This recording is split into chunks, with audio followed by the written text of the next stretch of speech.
ஒரு தசாபதி பலன். மகர லக்னமாக வந்து சூரிய தசாபதி சூரியன் வந்து 8ஆம் அதிபதி வந்து 3ல் இருக்கும்போது தேவையில்லாத சந்தேகங்கள் இப்படி ஆகிடுமோ அப்படி ஆகிடுமோ ஒரு கற்பனையிலேயே வந்து ஒரு ஸ்ட்ரெஸ் வர்றதுக்கான வாய்ப்பாக ரொம்ப கவனமாக இருக்கணும். மகர லக்னமாக சந்திர தசாபதி சந்திரன் வந்து பார்த்தீங்கன்னா சிறப்பான பலன், நல்ல ஏற்றம், நல்ல லாபம், உங்கள் முயற்சியில் பெரும் வெற்றி கிடைப்பதற்கான ரொம்ப நல்லாயிருக்கு. மகர லக்னமாக இருந்து செவ்வாய் தசாபதி செவ்வாய் வந்து பார்த்திங்கன்னா ஒரு 4-11 6ல் இருக்கும் புதிய சொத்துக்கள், லோன் மூலியமாக ஒரு புது சொத்துக்களோ வண்டி வாகனம் வாங்குறதுக்கான யோகம்லாம் ரொம்ப சிறப்பாக இருக்கும். ஸோ நல்ல விஷயம். வேலையில் மட்டும் வேலை பலுக்கள் அதிகமாக இருக்கிறதுக்கான ஃபீலை கண்டிப்பாக ஏற்படுத்தும்.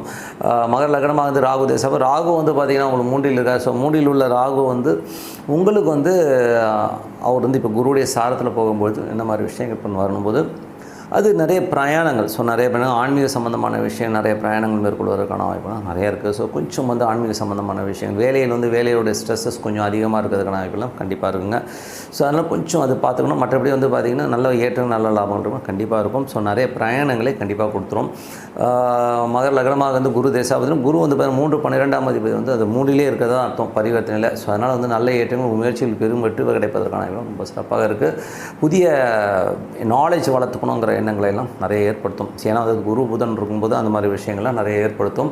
அது ஒரு சிறப்பான விஷயங்கள் தான். ஸோ அதுக்கப்புறம் பார்க்கும்போது மகர லக்னமாக வந்து சனி தசாபதி, சனி வந்து பார்த்திங்கன்னா உங்களுக்கு 2ல் இருக்க நல்ல ஆட்சி பலத்தோடு இருக்கிற சனி குருவுடைய சாரத்தில் இருந்து சிறப்பான பலன்கள், நல்ல ஒரு வருமானம், நல்ல ஒரு வளர்ச்சியை கொடுப்பதற்கான ரொம்ப நல்லாயிருக்கு. ஸோ மகர லக்னமாக வந்து புதன் தசாபதி, புதன் 6ஆம் அதிபதியான புதன் வந்து பார்த்திங்கன்னா ஒரு 3ல் இருக்கும்போது வேலை விஷயமாக நிறைய பிரயாணங்கள் மேற்கொள்வது, தேவையில்லாத ஒரு ஸ்ட்ரெஸ்ஸஸ் தான் அடுத்த கட்டத்துக்கு முன்னேறுவதற்கான வாய்ப்புகளுக்காக நிறைய முயற்சிகள் இருக்கலாம். ரொம்ப சிறப்பாக இருக்கும். மகர லக்னமாக இருந்து கேது தசாபதி, கேது வந்து பார்த்திங்கன்னா உங்களுக்கு வந்து 9ல் இருக்கா. ஸோ ஆன்மீக ஈடுபாடு, ஸோ ஆன்மீக சம்மந்தமான விஷயம், நிறைய பிரயாணம் பண்ணுறதுக்கான வாய்ப்புலாம் நிறைய இருக்குது. ஸோ அது சூரியனோட சாரத்தில் கொஞ்சம் கவனமாக இருக்கணும். கொஞ்சம் சின்ன மன உளைச்சல் கொடுக்கறதுக்கான வாய்ப்புலாம் கொஞ்சம் பார்த்துட்டு இருந்தோம்.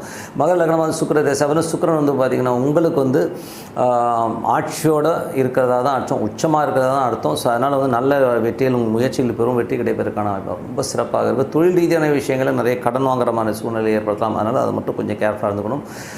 மற்றபடி என்னங்க எல்லாமே சிறப்பு தான். எது ப்ளஸ் எது மைனஸ்ங்கிறது வந்து நீங்கள் கால்குலேட் பண்ணிங்கனாலே போதும். ஸோ அடுத்த கடத்துக்கு போகிறதுக்கான ரொம்ப சிறப்பாக இருக்குது. ஸோ இதை வந்து கொஞ்சம் ஃபாலோ பண்ணிக்கோங்க. ஏன்னா இந்த விஷயங்கள் வந்து நீங்கள் அலர்ட்டாக இருந்தீங்கனாலே ரொம்ப சிறப்பாக இருக்கும். மற்றபடி என்னங்க, ஸோ எல்லாமே சிறப்பு தான்.